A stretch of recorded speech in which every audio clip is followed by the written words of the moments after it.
네, 광주메일TV 시청자 여러분 안녕하십니까? 광주메일TV가 지역 인사들을 만나 현안에 대해 얘기 나눠보고 있는데요. 오늘 이 시간에는 이영순 한국숲사랑연합회 전남 총재님을 만나보겠습니다. 안녕하세요, 총재님. 네, 안녕하세요. 반갑습니다. 여기서 보니까 더 반갑습니다. 반갑습니다. 총재님, 먼저 한국숲사랑총연합회 전남 총재를 맡고 계시잖아요. 네. 이 한국숲사랑연합회 어떤 단체입니까? 물론 숲을 사랑하는 그 단체이고요. 지금 급속히 변해가고 있는 또 그 기후 변화와 지구 온난화로 기후 위기를 맞고 있지 않습니까? 그래서 저희 숲사랑은 숲이 우리에게 주는 이런 중요한 가치를 지키고 또 살림을 보호하고 가꾸는 일을 하는 단체라고 말씀드릴 수 있겠습니다. 그러면 죄송합니다. 평소 숲을 많이 좋아하셨는가 봅니다. 어떤가요? 네, 저는 숲을 늘 가까이 하는 사람입니다. 좋아하고. 그 숲에는 숲 관련해서 산림치유 지도사도 있고 뭐 해설가도 있고 이런 단체들이 많더라고요. 숲사랑연합회하고는 관련이 좀 있나요? 네, 그만큼 숲이 중요하다는 것이겠죠. 그래서 숲사랑에도 우리가 교육 중에 할 수 있는 숲사랑은 그 자격증을 양성할 수 있는 이런 그 과정들이 있는데요. 아직 그것은 우리 협회 차원에서는 안 하고 저 개인적으로 지난번에 내가 숲을 이렇게 숲사랑을 하기 때문에 좀 더 관심을 갖고 숲 해설가 자격증을 도전을 했습니다. 해설가 자격증이요? 숲 해설가? 네, 그래서 국가 자격증을 지난번에 취득을 했습니다. 지난해 2021년에. 네, 12월 달에. 오, 최근이시네. 예. 숲 해설가 자격증 취득도 만만치 않다 그러던데. 1년 과정으로 해서 했습니다. 예. 그러면은 이제 숲 해설가가 어떤 역할들을 주로 하나요? 네, 숲을 보호하는데도 그 아주 중점적으로 우리가 그 역할을 하지만 지역에 가까운 곳에가 그 수목원이라든가 이렇게 숲들이 많이 있어요. 그래서 그런 데 가서 우리 민간인들이나 이런 그 주변 사람들한테 해설을 해주고 설명을 해주고 뭐 이런 것 좀 알 수 있도록 도움을 주는 역할을 합니다.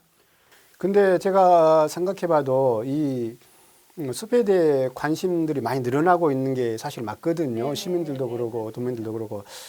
광주 전남 지역 이 지역민들의 숲사랑 어떻게 보고 계십니까? 많이 늘고 계신가요? 어떻습니까? 네, 요즘에 이런 그 숲 해설가라는 이런 사람들이나 지역의 또 지역 문화를 해설하는 이런 사람들이 많이 있어가지고 숲을 더 이해하고 또 가까이 하는 이런 지역 주민들이 많이 있고요. 관심을 가진 분들이 많이 있는 것으로 알고 있습니다.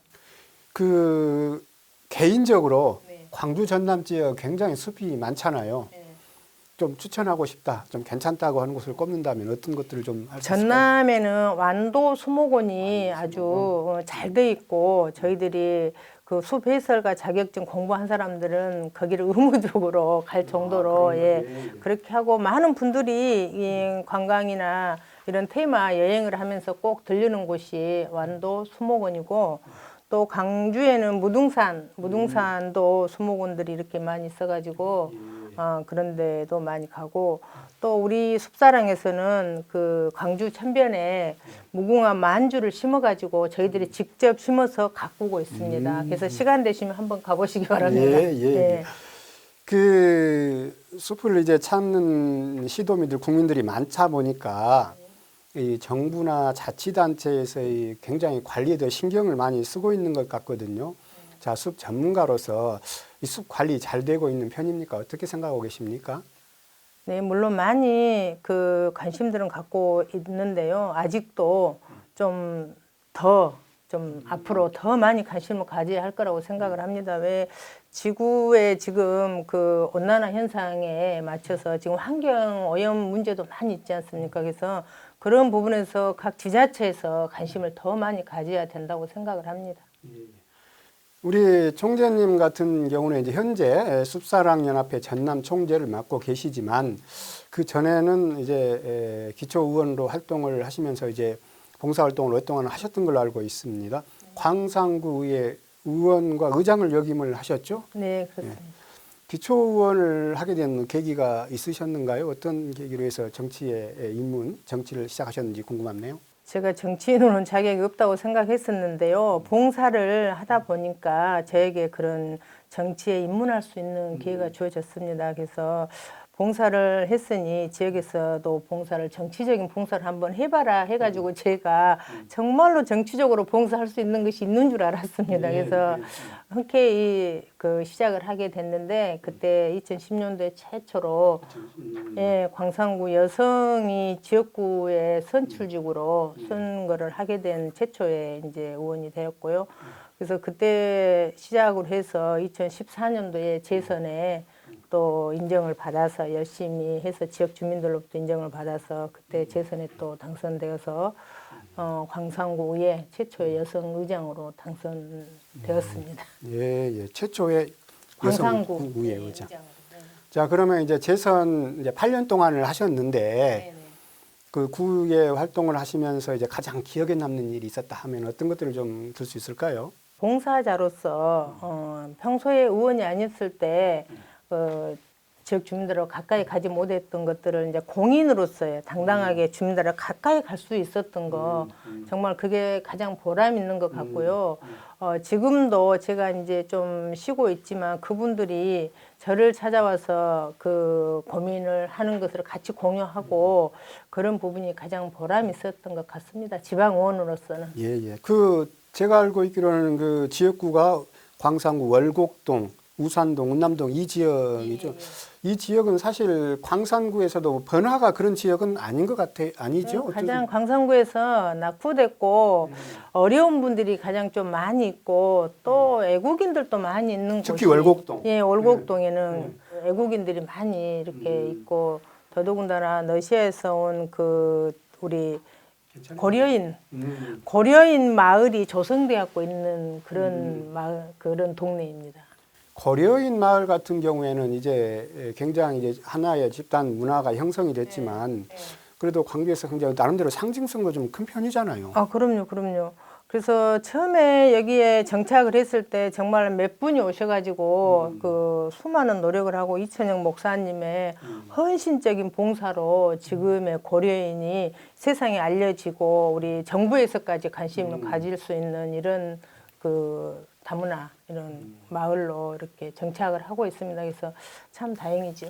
그렇죠. 이제 단순히 어떤 문화를 형성을 넘어서 지역 경제에도 굉장히 기여가 큰 걸로 알고 있어요. 네네, 그분들의 어떤 그렇습니다. 노동력이랄지 네네. 그분들의 기업 참여랄지 이런 것들이 그렇습니다. 굉장히 왕성하게 그렇습니다. 이루어지고 있잖아요. 예. 지금 여기에는 그 광산에는 또 산업 단지가 있어가지고 그 뭐 인력들이 없다고 하지만 그분들이 또 일자리라든가 뭐 이런 것들 그래서 그런 것들이 좀 광산도 도움이 되고 그분들한테도 도움이 될 수 있죠. 근데 그 광산 같은 경우에는 대표적인 광주에서 도농 복합 지역이잖아요. 대표적인데 그래서 그런지 현안도 좀 다른 동구랄지 서구에 비해서 좀 차별화가 이루어지고 있는 것 같습니다.